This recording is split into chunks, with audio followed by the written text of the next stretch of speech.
Welcome to Stacy's Bookcase, or welcome back.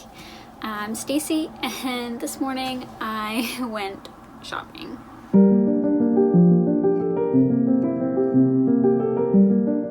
Last night I was thinking about my October TBR and not feeling super excited. I mean, there are some things I'm excited to read. There are other things that I'm interested in, but not super excited for. They're not things that I would necessarily pick up on my own if I hadn't gotten them in a surprise box.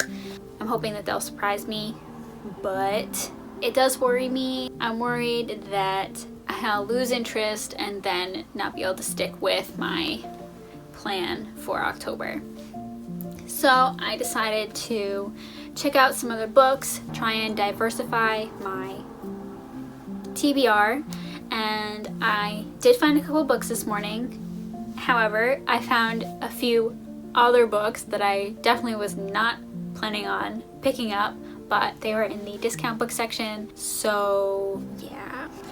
First, the two books, I got two horror books. The first one is Night of Mannequins by Stephen Graham Jones. He came out with The Only Good Indians, which I have seen around, and I thought about picking that one up because it sounded interesting, but it was more expensive.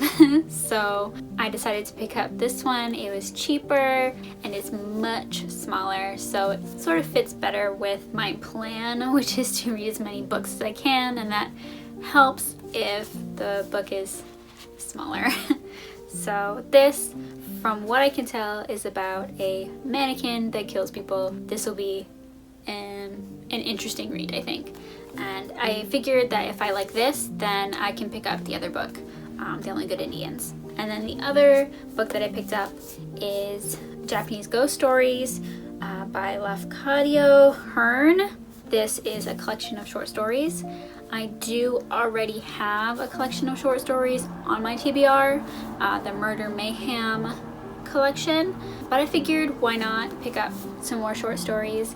That way I don't have to read the whole book, go through the whole thing. I can read a story and then move on to something else if I want to. First of all, I love ghost stories. It's one of my favorite kinds of horror stories, so that already interests me. And then it's Japanese ghost stories, and that I'm really curious what they're gonna be like. I have read some Japanese horror. I read Junji Ito's, some of his books, like Uzumaki and Tomi. Those were really good, so I'm hoping to really like this too. Those are the two horror books I picked up. Now for the discount books that I probably shouldn't have picked up because I don't have room for them. I don't have room for more books. I got rid of a bunch of books recently because of that. It doesn't help also that they're all big books, which is part of the reason why I picked them up, because when a book is $3 and it's like over 500 pages, I don't know, that makes me want it more because it's like you're getting so much for so little. The first book that I picked up was Seven Blades in Black by Sam Sykes. I've seen this on BookTube and it sounded interesting when I heard people talking about it. I'm pretty sure a lot of people liked it. I don't remember that much about it. I just remember seeing it. And when I read the back, it sounded really interesting too. It's about a woman who's had her magic stolen, she's been betrayed, and this is a revenge story. So I'm super interested in reading this, but it's huge. So I don't know when I'm gonna get to it, but I want to get to it. It's big. Anyway, the next book is The Aeronauts, Windlass by Jim Butcher. I haven't read the Dresden Files. I do own the first book.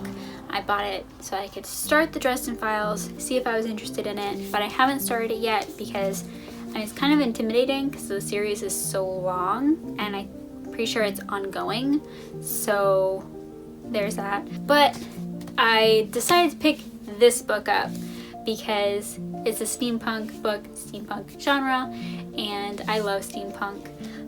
When I read the back, it sounded very interesting, and I am admittedly much more interested in reading this than I am in reading Stormfront, the first book in the Dresden Files. I think it's just this is more along the lines of what I'm interested in than the other book, and I'm thinking that if I like this, if I like the writing style and how he tells the story, then I'm more inclined to give the Dresden Files a real chance, or like at least to start it and see if I like it. So yes, I am looking forward to reading this. Plus, I like how it looks. I love like blue on books. I don't know why. I like bright blue, and I mean, it's another reason I picked up The Priory of the Orange Tree, which has also the blue and yellow sort of palette. That's not the only reason why I bought this book. There are lots of reasons I bought this book. Anyway, it's also really big. The next few books I picked up, or the last few books I picked up, because these are the last ones, were a series. I know that I probably shouldn't pick up a whole series when I haven't read the books, any of the books, or read the author before, because who knows if you're gonna like it or not, but they were all really cheap, so I figured that if I didn't like it, it wouldn't hurt that much that I had to, like, if I had to get rid of them. Plus, what if I like find that I do like it and I didn't get those books, and when I go looking for them, they're not cheap anymore. That was my reasoning. It seems to me to be an epic fantasy, and based off the cover art, I want to say that it's a Asian inspired world, like Asian culture inspired world. Like, this looks like a samurai. I don't know if you can see. Anyway, I can't really tell from the back description, but it sounds interesting. It's about an empire that has conquered the land, and generations have gone by, and it's now decaying, and there's, you know, problems and issues and bad stuff happening. And then there are these two warriors that have risen to sort of save the day, I guess. And when I looked at the author description on the back, it says that she drew inspiration from role-playing, which I thought was really cool.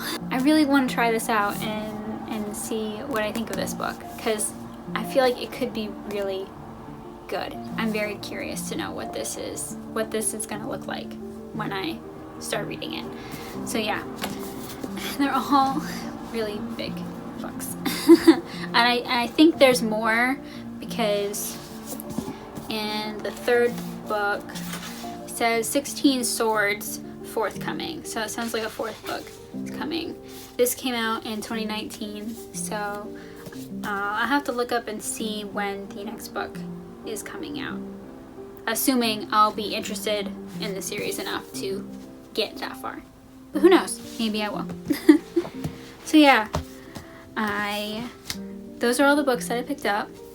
2 little horror books, and then a lot of really big books that I got on sale. They were all $3 a piece, so how can you pass that up? If you have read any of these books, please let me know, since they were spontaneous reads. If you've read them, if you let me know what you thought of them, that could help me decide when I'm going to pick them up. Like, if you really like it, maybe I'll pick it up sooner rather than later. Or if you didn't really like something, you can let me know that too, because even though I picked it up, they were pretty cheap, so if I don't end up reading them and passing them on, it won't break my heart. Unlike if I had paid $20 for the book. Thank you for watching. If you enjoyed the video, give it a thumbs up. If you want to see more, please subscribe, and hit the bell if you want to be notified when I post next. Thank you for watching, and have a nice day. Bye.